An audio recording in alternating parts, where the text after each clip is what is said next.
¿Qué tal? ¿Cómo les va? Soy el pastor Fred Ferreira y en esta mañana de domingo, primer día de la semana, quería hablarles sobre la figura del profeta Elías para limpiar esa imagen que muchos hombres han usado y abusado para beneficio personal de ellos y han tergiversado, han dado vuelta a esa imagen y apuntan siempre a que ellos son los dueños de la verdad, los dueños de tu dinero, los dueños de tu vida, y eso no es verdad. El profeta nunca se manejó de forma independiente. Tampoco dependía de una figura sacerdotal, sino que tenía una relación personal con el Señor y con el ángel de Jehová, así dice la palabra de Dios. Y realmente, ¿qué significa la figura de Elías? Elías traducido significa Jehová es Dios, nombre de persona en el Antiguo Testamento. Elías es el profeta de Israel, ejerció ministerio en el siglo IX a.C. durante el reinado de Acab y de su hijo Ocosías. Luchó intensamente a favor de Jehová contra el culto a Baal. Acab se había casado con Jezabel, una princesa fenicia, quien aprobaba el culto a Baal y llegó a tener 850 sacerdotes satánicos a Baal en su momento, y también falsos profetas, y plantó un bosque lleno de árboles donde se ofrecía sacrificio a Baal, imagínese usted, y ellos ofrecían niños y hacían caminar a los niños sobre el fuego y los sacrificaban. Y esa misma mujer es la que después persiguió al profeta Elías. Ella misma desató una persecución contra los sacerdotes y profetas de Jehová, y Acab, el rey, su marido, apoyaba y consentía a Jezabel en esta mala decisión. La peor decisión que una persona puede tomar es levantarse contra Dios y contra sus siervos. Elías se fue a vivir a Sarepta de Sidón, en la costa de Fenicia. ¿Por qué? Porque él no era nacionalista. Él era devoto de Jehová. El hombre que sirve a Dios no tiene un partido político, no tiene una identificación política, como muchos pastores hoy, malandras, sinvergüenza, estafadores, hasta le mandan videos al presidente de la nación para figurar delante de él. Elías no era así. Para Elías había o salvación o perdición, como debería ser un siervo de Dios. Allí realizó milagros para una viuda y su hijo, porque esa mujer no podía tener hijos, solo por ella, y recibió aquel hijo. Al tiempo muere el hijo, y vuelve a orar por el hijo, y el hijo resucita, ¿entiende? Elías es en sentido figurado la imagen de la iglesia en el Antiguo Testamento. Esa es la verdad. Elías no se mezclaba con la política de su momento, que era representada por Acab, por Ocosías, por Jezabel. Gente corrupta, gente homicida, gente que por el simple deseo de tener algo, mandaban a matar a las personas. Tal es el caso con la viña de Nabot, en Primera de Reyes capítulo 21, verso 17 en adelante. Gente que apoyaba el culto a la idolatría, mandaban a matar a los profetas y sacerdotes de Jehová para no escuchar la voz de Dios, porque su problema no era Dios. Y quienes lo representaban, era que Dios les decía que tenían que dejar el pecado, que tenían que abandonar la maldad, y esta gente no quería. Ellos estaban enloquecidos con el poder que habían conseguido a través de la opresión, a través del satanismo, manipulaban a través de la religión al pueblo de Israel. Elías no tenía domicilio fijo, esa es la verdad. Todo el tiempo Dios le decía dónde debía ir, en todo momento fue dirigido por Dios en obediencia ciega a Dios.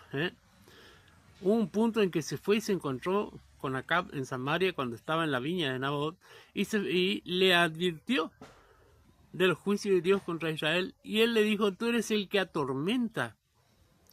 Y él le dijo: tú eres el que atormenta a Israel, no yo. ¿Por qué? Porque el diablo, cuando no te puede manejar por tu pecado y tú estás bien delante de Dios, te acusa falsamente, levanta falso testimonio en contra de tu vida. Esa es la tarea del diablo y de sus siervos. Dice la palabra de Dios que él se fue al oriente luego de avisarle que no llovería ni habría rocío sobre la tierra hasta que Dios se lo diga a Elías, y obediente Elías se fue al arroyo de Querit.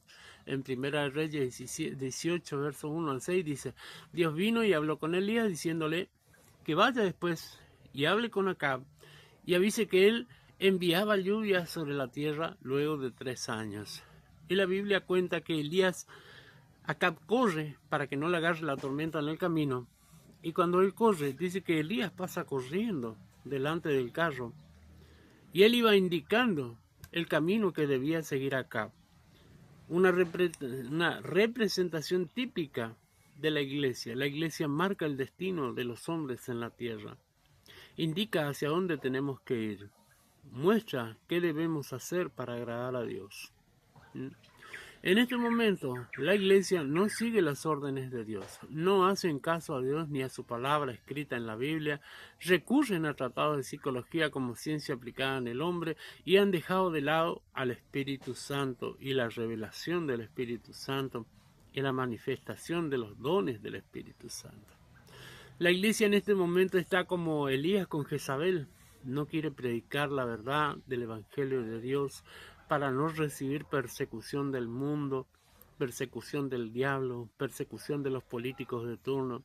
Le gusta sentarse a la iglesia sobre sus rodillas como prostituta ofreciendo su cuerpo. Pero Dios no solo tiene a Elías parado ante esta situación denunciando el pecado y la apostasía, sino que hay más de 7.000 rodillas en este tiempo esperando su oportunidad para comenzar a predicar, porque nunca doblaron sus rodillas ante Baal, ni le han besado, ni lo harán, porque vamos a preferir morir antes que dejar de decir la verdad. ¿Entiendes? La iglesia en este tiempo no está bien. Y los pastores son los culpables porque han vendido el mensaje de la palabra de Dios. La iglesia va a ser arrebatada en el momento menos esperado. Así dice acá en el libro donde habla sobre Elías en Segunda de Reyes. Elías caminaba junto a Eliseo y le iba enseñando cómo funciona el mundo espiritual, porque hay hombres que enseñan cómo funciona el mundo espiritual, porque son guiados del Espíritu Santo, aún en este tiempo. Fueron al Jordán, perdón, y allí se quitó el talit clásico que usaban los judíos, y golpeó con él las aguas, y el Jordán se abrió en dos. Luego de esto, iban caminando sin previo aviso. Elías fue llevado al cielo en un carro de fuego con caballos de fuego y voló en un torbellino. Fue sorprendido Eliseo. Ahora, ¿cuál es la figura de Eliseo? Porque Elías se va al cielo y es la iglesia, pero la figura de Eliseo es la figura de Israel. Este pasaje anuncia claramente que la iglesia será arrebatada de este mundo vil y corrupto. Elías representa la iglesia del Señor Jesús, sin manchas, sin arrugas, sin alianzas con el mundo, con la política corrupta, con la gente que ama la alcahuetería y la soberbia, los primeros lugares dentro de los templos. Así sea un templo de 2x3, ellos quieren estar adelante y quieren ser la figura principal del lugar, y se han olvidado que la figura principal es Jesucristo de Nazaret. Eliseo es la representación del pueblo de Israel que será tratado por Dios en la tierra 7 años. 7 años de tribulación. Los primeros 3 años y medio será una gran prosperidad a nivel mundial, pero a los 3 años y medio verán la verdadera cara del anticristo. Serán engañados por una persona nefasta, y a la mitad de los 7 años, como te venía diciendo, él mostrará sus verdaderas intenciones, pero todavía habrá oportunidad de arrepentimiento. Así enseña la Biblia. Porque Dios levanta 144.000 predicadores, y luego los 2 testigos que serán asesinados y Dios los resucitará. Y hasta un ángel pregonará el Evangelio de Jesucristo. 3 hermosas oportunidades que Dios le da a la humanidad en aquel tiempo de la tribulación. Porque Dios no ha desamparado a su pueblo Israel, y al final de los tiempos Israel se salvará y el Cristo maravilloso bajará a reinar por 1000 años. Ese es el mensaje de la figura de Elías y de la figura de Eliseo quedando en la tierra. Hay oportunidad de arrepentimiento. Iglesia, usted se tiene que preparar para Cristo. Usted tiene que dejar de jugar al ping-pong. Póngase firme en las cosas de Dios. Arranque con ayuno, lamento y llanto delante de Dios y pida perdón y arregle su vida. No hay mejor manera que caminar humillado delante de Dios. Así dice la palabra de Dios. Humillados ante la poderosa mano de Dios. Y Él nos exaltará a su debido tiempo. La exaltación del cristiano es ser llevado al cielo con Cristo. Que Dios te bendiga mucho.